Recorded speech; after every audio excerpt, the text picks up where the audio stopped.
Corporation election को मुश्किल से एक महीना भी नहीं बचा हुआ है। आपकी जानिब से कोई खास एक्टिविटी दिखाई नहीं दे रही, क्या बात है? हमारे लोगों का इंटरव्यू कल हो गया और कल तो नहीं, बहरहाल इंशाल्लाह परसों के दिन हम पहली लिस्ट जारी कर देंगे। कल ही करना था। बहरहाल वो मेरे छोटे भाई की जामीन कल हुई, मुझको सुबह उसको लाने जाना है नासिक सेंट्रल जेल, और आने के बाद परसों कल रात में हमारा सलाह मशवरा हो गया, परसों के दिन पहली लिस्ट जारी करेंगे। आपके इत्तेहाद की बात कहाँ तक पहुंची है? एहतियात की बात ऐसी है कि अभी तक के हम लोगों ने उनसे बातचीत कर रहे थे। बहरहाल हमारे को हमारी मनपसंद की सीटें नहीं देने की वजह से हमको नहीं लगता कि हमारा एहतियात होगा। हम अभी तक के उसी के लिए ये कर रहे थे कि भाई जद्दोजहद कर रहे थे। शहर चाहता था कि भाई मुफ्ती इस्माइल साहब के साथ एहतियात हो, मगर मुझे ऐसा लगता कि वो नहीं चाहते कि हमारे साथ उनका एहतियात रहे। इसके लिए हम लोग परसों के दिन सुबह 11-12 बजे कोई भी वक्त लेकर हम लोग ये जारी कर देंगे, लिस्ट जारी कर देंगे। इत्तेहाद के बगैर कितनी सीट पर अभी तक के हमारे पास 35 से 40 अरीजी आए हुए, हम उसके हिसाब से सब। आपके वार्ड के जो उम्मीदवार हैं आपके मुखालिफ पार्टी से, उनका भी ऐलान हो चुका है, तो आपने किस तरीके से इलेक्शन लड़ने का इरादा किया है? जनता जनार्दन ने आज 25 साल से मुझे चुनकर देती है, और यही मेरा वार्ड है, यही मेरे माँ बाप, यही मेरे दोस्त ब्रदर है जिन्होंने आज 25 साल तक के अल्लाह के साथ फजल करम से मुझे चुनकर दिया।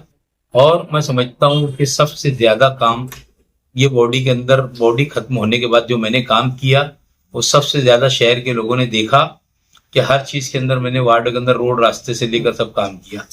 और एक अजीम शान हॉस्पिटल बनाने के लिए जा रहा हूँ मैं, जिसका संग बुनियाद रखना था, पर लाचार सेता लग जाने की वजह से नहीं कर पा रहा हूँ। और 50 लाख रुपए की मौलाना अब्दुल अहद अजहरी साहब के जब इंतकाल हुआ था, मैंने उस वक्त तो कहा था कि इनके नाम से एक आलीशान लाइब्रेरी बनाऊंगा। इंशाअल्लाह ताला आप देखेंगे कि जल्द से जल्द ये दोनों चीज का संग बुनियाद रख के और एक अच्छी क्वालिटी के अंदर मैं जिस तरीके से मालेगांव शहर के अंदर 1 करोड़ रुपए का बुनकर भवन बना के दे रहा हूँ, उस तरीके से लाइब्रेरी भी बनाऊंगा और हॉस्पिटल भी बनाऊंगा। ये हमारे काम का सर्टिफिकेट अवाम इस छठे टर्म में देने जाएंगे।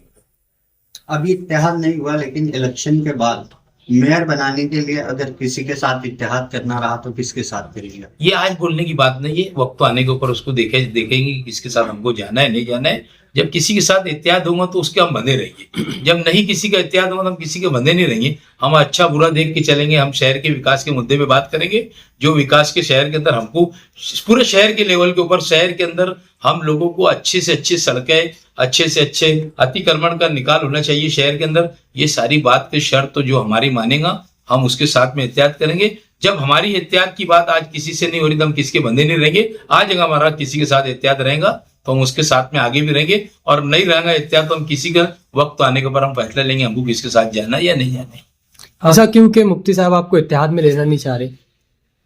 ऐसा कुछ नहीं है, उनको पार्लियामेंट्री बोर्ड का उन्होंने अभी तश्कील दिया और उन्होंने बोला कि और 2 दिन के अंदर ये कर देंगे। देखो एक बात सुनो, आपको मैं बोलता हूँ कि एहतियात का मामला ये रहता है कि दोनों तरफ से जरूरत रहती है, एक तरफ से किसी को जरूरत नहीं रहती। अगर किसी की सोच ऐसी होंगी मुझे जरूरत है तो ऐसा कुछ नहीं है। इंशाअल्लाह ताला मैं परसों के दिन मेरा फाइनल जो है वो डिक्लेयर कर दूंगा।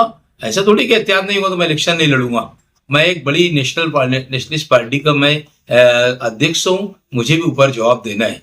तो इसके लिए मैं परसों के दिन मेरी पार्टी के जो उम्मीदवार है मैं उसको डिक्लेयर कर दूंगा। इसका नफा नुकसान की जिम्मेदारी मेरी थोड़ी है कि सबके हमने ठेका लिए ले किसका नफा होना चाहिए किसका नुकसान होना चाहिए। हम देख लेंगे किसके साथ लड़ना है, आगे किसके साथ रहना है, किसके साथ नहीं रहना है। इंशाल्लाह परसों के हर हाल में हम पहली लिस्ट हमारी जारी कर देंगे। एक तीसरा महाविकास अघाड़ी के नाम से बना, उसमें भी कांग्रेस की तरफ से शामिल होने की कुछ बातें सामने आई थी, उसमें कितनी सच्चाई? देखो ये मेरा अपना कोई मामला नहीं है। मुझे पार्टी ने जो जिम्मेदारी दी है, मैं एक अध्यक्ष होने के नाते जो मेरी जिम्मेदारी है मैं उसको निभा रहा हूँ। मेरे अध्यक्ष हर्षवर्धन सपकाल साहब, उनसे मैंने पिछले हफ्ते मुलाकात किया। वापस 25 तारीख को और हमारी मुंबई के अंदर मीटिंग लगी है, 25 तारीख को मुंबई में बुलाना है। हम मीटिंग करने के बाद भी ऐसे तो हम डिक्लेयर करने वाले, और जैसे कोई बात रही तो ऐसे हमारे अध्यक्ष के कान पे भी बैठ डाल दिए थे कि भाई हमारा हो सकता किसी से हमारा एहतियात हो। उन्होंने लोकल लेवल पे हमको जिम्मेदारी दे दिए थे।